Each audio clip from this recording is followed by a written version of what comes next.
What's up, welcome back to another video. So I'm going through Game Week 8 in the Premier League. I didn't have a great one. Starting off with the East Midlands derby, Leicester Forest, I predicted a 1-all draw. Forest won 3-1. Yates scored a screamer before Vardy equalised. A brilliant goal, brilliant work from Harry Winks. But Vardy might be the most underrated player in Premier League history, I can't lie. Almonson had to make a number of very good saves. Hudson-Odoi looked really dangerous. The last 15 minutes of the first half, it was all Leicester. They were by far the better team. Were linking up really well, playing through the Nottingham Forest midfield with ease, but they couldn't get in front. And I knew when that happened that in the second half Forest were going to go on to win, because Forest have been so good this season at adapting and just being really good in the second half. And Wood scored straight away before netting his second. Wout Faes made a horrible mistake as well. Leicester probably should have had a penalty at 2-1 though when Vardy was stripped over by Milenkovic. But Forest in the second half were just so dominant. Yates missed an open goal as well. It could have been even more. Aston Villa against Bournemouth. I did think this was going to be a very tricky game for Villa, but I did still think they were going to win. Travers was absolutely fantastic. He made a number of really good saves. I thought Jacob Ramsey once again was really good, as was Ollie Watkins. Ross Barkley scored his first goal for Aston Villa since 2021, since January 2021 is up. Bournemouth equalised right at the end through Evan Nilsson. He's starting to get a bit of a rhythm now. They should have had 2 penalties before that though as well, which weren't given, so I think justice was served when they equalised. Brentford against Ipswich, I cannot believe this from the Tractor Boys, man. What the hell happened? They were 2-0 up. When I saw they were 2-0 up, I was gassed. Oh my god, they're actually going to get their first win. Brentford are going to lose at home. This is perfect. And by half time, it was already 2-2. What the hell happened? Harry Clark had the worst game I think I've ever seen from a player. An own goal, penalty given away, and then a red card. How much worse can you get? To make matters worse, that 2-0 Schmodic should have made it 3 as well, and that probably would have put it beyond doubt. Hurst was really good in this game, and Delap also scored when he came on, so they do have 2 very good strikers. 5th goal of the season for Delap already. What a player he's been, man. Man City are definitely going to be looking at bringing him back in January. For Brentford, Visser started again for the first time since his injury. He was very good, and Buemo scored another 2 goals. But the second goal that he scored right at the end, Muric, what the hell were you doing, man? It was a cross. You've got to stop that, man. You have to come out. You have to deal with that. But to be fair, Delap almost equalised after that as well. He hit the post. It was so unlucky. Lewis Potter as well, I thought was really good. I think he's been very underrated this season. He's been excellent. This result does mean as well, Brentford are still unbeaten at home. They've won nearly every single game at home this season, with the exception of that West Ham one. Ipswich still winless, and I think they are probably relegated, unless they can beat Leicester next week. Brighton and Hove Albion against Wolves. I predicted a 2-0 Brighton win, and they were 2-0 up in the 86th minute and somehow threw it away. Doyle missed a sitter very early on for Wolves. Welbeck scored what's already his 6th goal of the season. His best ever return in the Premier League is 9, and he's already 2/3 of the way to that, despite the fact that we've not even played 10 games yet. Ferguson then scored. Really nice to see, man. I love Evan Ferguson. Hopefully he can get back on track after a really bad injury last season. I do really like Brighton as well. I think the way they do business, the way they've built their team up, the fact that their chairman is a local born lad who loves the club, it's a really nice story. But what the hell did they do? How can you be 2-0 up in the 86th minute at home against a team that hasn't won a game all season, that were bottom of the league? Let's have a 4v1 and still throw it away. I just don't understand, man. Lads Weefayer, you've got a lot to answer for here, because how the hell did you mess up a 4v1? Brilliant from Tommy Doyle, great interception, a great pass that was the assist actually to Cunha's equaliser. But what the hell, man? 4v1, you've got to take advantage of that. Come on, Brighton, man. Wolves are still winless, but it's another good away point for them after getting one against Forest.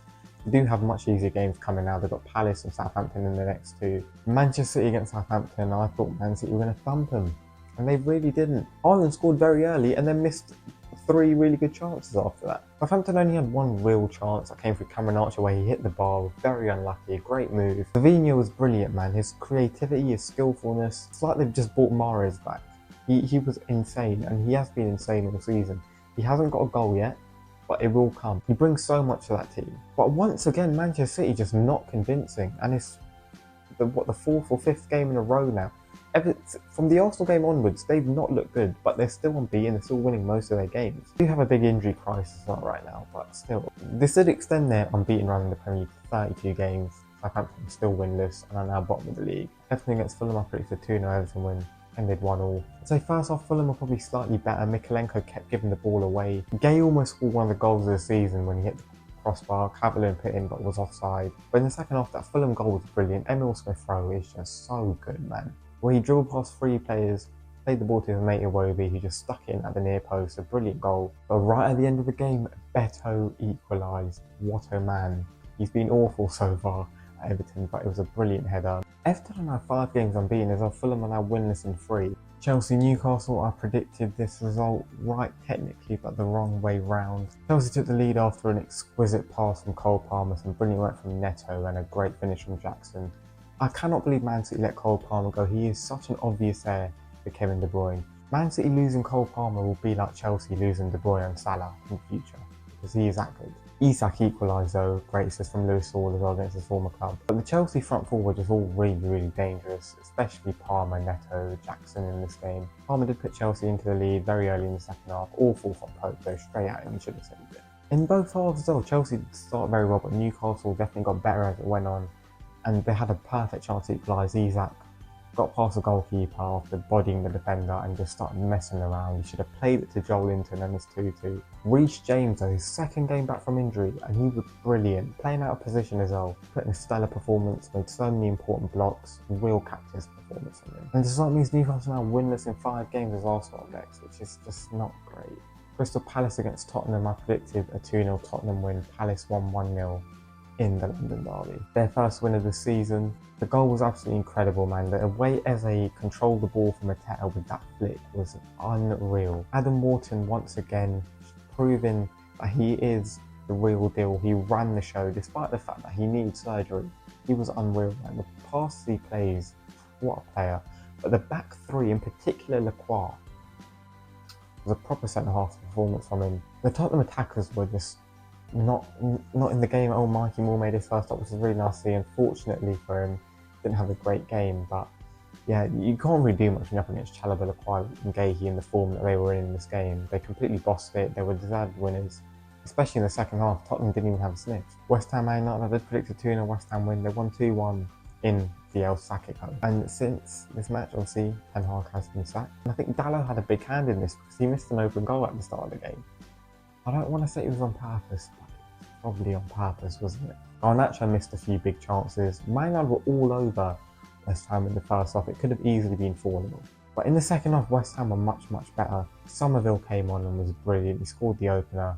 His overall play was just fantastic. And the penalty that was given, a lot of people complain about it. I can see why people are complaining about it. But at the same time, he did make clear contact at De Ligt with Danny Ings. So I can see why it was given as well, but I also do understand why a lot of people think it shouldn't have been. Lopetegui survives for another week. I still think he's got to go, but a great second half from him. And finally, Arsenal-Liverpool, I picked a 3-1 Arsenal win, ended 2-2. I think Van Dijk was very lucky not to get sent off for just trying to beat the shit out of Havertz for absolutely no reason. The first goal was off from Bukayo Saka, world class, man. A great ball from Ben White, and the way he controlled it, put Robertson on the floor and just smashed it in.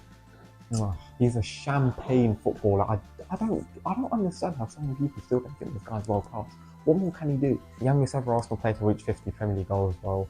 Declan Rice as well was phenomenal in this game. He wasn't playing in his ideal role. He was playing as a 6 in this game. But he got a brilliant assist from Marino. And just overall, he locked down the Liverpool midfield, which has been so good this season. Martinelli should have had a penalty as well after he was clearly taken out by Canate, but Havertz did miss a very easy chance that consequently came from that incident.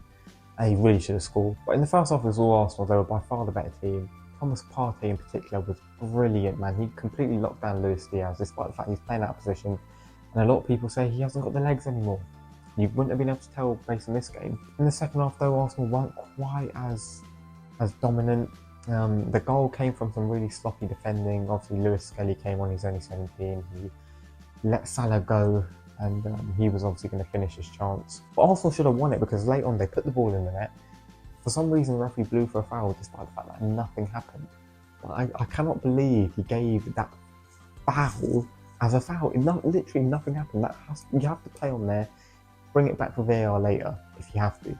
But there was nothing in there. It was a great header from Kivior. Or Szoboszlai just didn't want to get up. That's his own problem. Havertz beat Canate in the air. Again, that's his own problem. He didn't elbow or anything. It was a perfectly fine header.